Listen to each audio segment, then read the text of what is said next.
আরে ধীরে ধীরে, আপনারা ব্যথা পাবেন তো। তাড়াহুড়োর কাজ শয়তানের। সর্বদা আল্লাহকে স্মরণ করে কাজ করবেন, দেখবেন কোনো বিপদ আসবে না ইনশাআল্লাহ। জি সাহেব, ধন্যবাদ মনে করিয়ে দেওয়ার জন্য।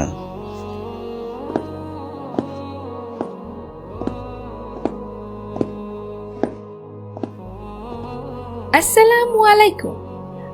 ওয়ালাইকুম আসসালাম। আব্বু, আপনি আমাকে কবে স্কুলে ভর্তি করাবেন? আমি এখানে নতুন বন্ধু বানাতে চাই। আচ্ছা মা, কালকে আমরা স্কুলে যাব, আর কালকেই তুমি তোমার নতুন বন্ধু বানিয়ে ফেলো। আচ্ছা, আবার খেতে আসুন, বেলা পড়ে যাচ্ছে, আসরে আজানও দিবে, নামাজ পড়তে যেতে হবে আপনার। হ্যাঁ হ্যাঁ, চলুন আল্লাহর নাম নিয়ে শুরু করি।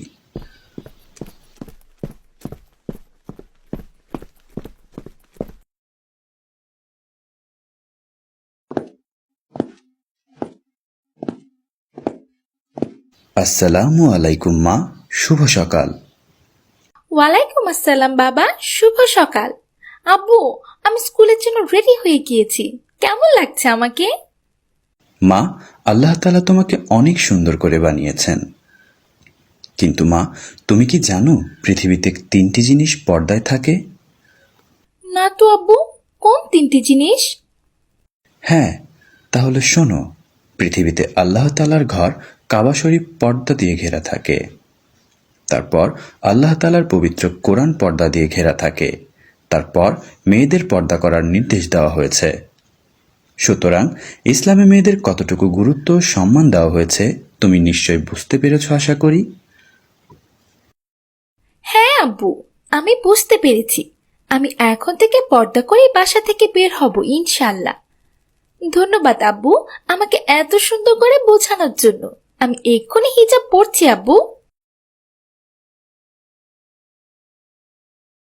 হ্যাঁ, চলো আমরা স্কুলের দিকে রওনা হই।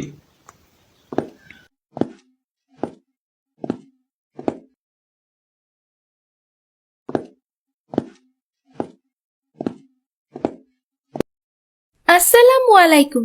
আমি ফারিয়া, তোমাদের ক্লাসে নতুন ভর্তি হয়েছি। তুমি কি আমার বন্ধু হবে? না, আমরা খ্যাত মেয়েদের সাথে বন্ধুত্ব করি না। তুমি এসব কি ধরনের পোশাক পরেছো? এই যাও যাও, এই যাও তো এখান থেকে। তুমি আমাদের বিরক্ত করো না।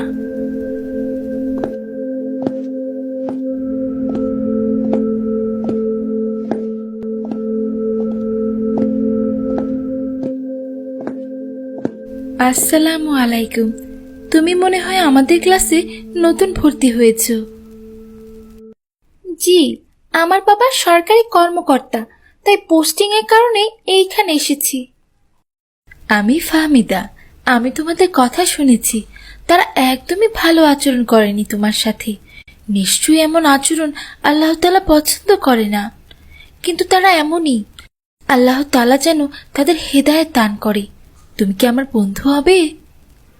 অবশ্যই।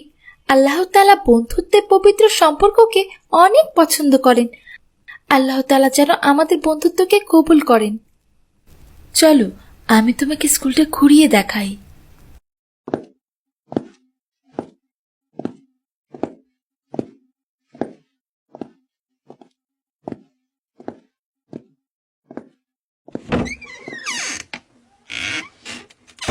আসসালামু আলাইকুম আব্বু আম্মু। ওয়ালাইকুম আসসালাম। এসো, আমাদের পাশে বসো।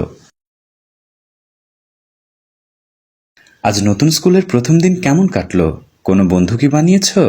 আলহামদুলিল্লাহ আব্বু, অনেক ভালো কেটেছে। একজন ভালো বন্ধুও পেয়েছি আল্লাহর রহমতে। তবে জানো আব্বু,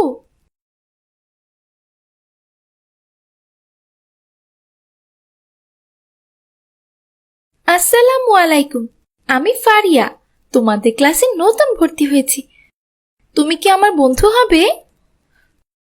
না, আমরা খ্যাত মেয়েদের সাথে বন্ধুত্ব করি না। তুমি এসব কি ধরনের পোশাক পরেছো?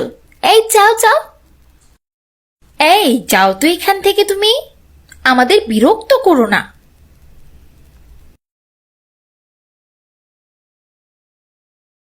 এগুলো কোনো ব্যাপার না। তারা পর্দার গুণাবলী সম্পর্কে জানে না হয়তো, তাই এমন বলেছে। যখন তারা পর্দার আসল মানে বুঝতে পারবে, তারাও আল্লাহর রহমতে ভালো হয়ে যাবে ইনশাআল্লাহ। ওই দেখ, মেয়েটা আজকে এমন পোশাক পরে এসেছে, খ্যাত তো খ্যাতি।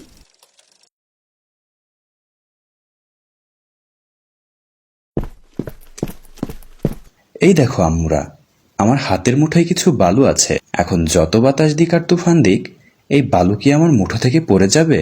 না আঙ্কেল, পড়বে না। আচ্ছা, এখন মনে করো এই মুঠোটা তোমাদের পর্দা, আর এই বালুকণাগুলো তোমরা। তোমরা যতক্ষণ এই মুঠোর ভেতরে আছো, ততক্ষণ যতই ঝড় বাতাস আসুক না কেন, তোমাদের রক্ষা করবে এই হাত। কিন্তু যদি এই হাতের মুঠো খুলে দেই, তাহলে সবগুলো বালু এভাবেই ধুলো হয়ে উড়ে যাবে।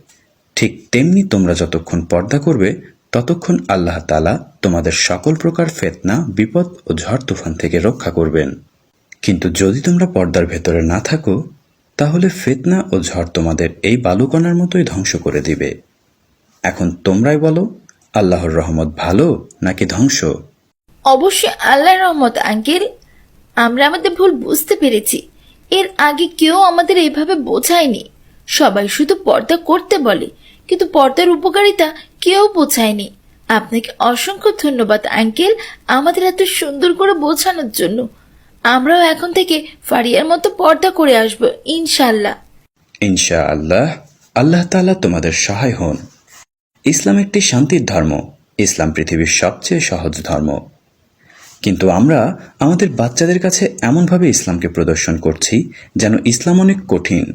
আমরা সর্বদা তাদের ভয় দেখাই যে নামাজ না পড়লে জাহান্নামে যাব, পর্দা না করলে জাহান্নামে যাব।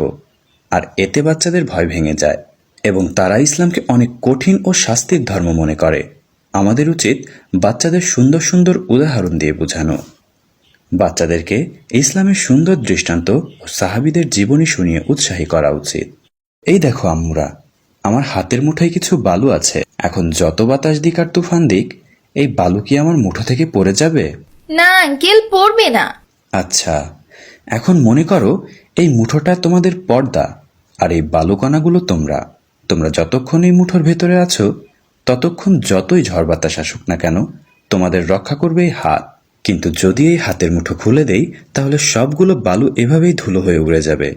ঠিক তেমনি তোমরা যতক্ষণ পর্দা করবে, ততক্ষণ আল্লাহ তাআলা তোমাদের সকল প্রকার ফিতনা, বিপদ ও ঝড় তুফান থেকে রক্ষা করবেন।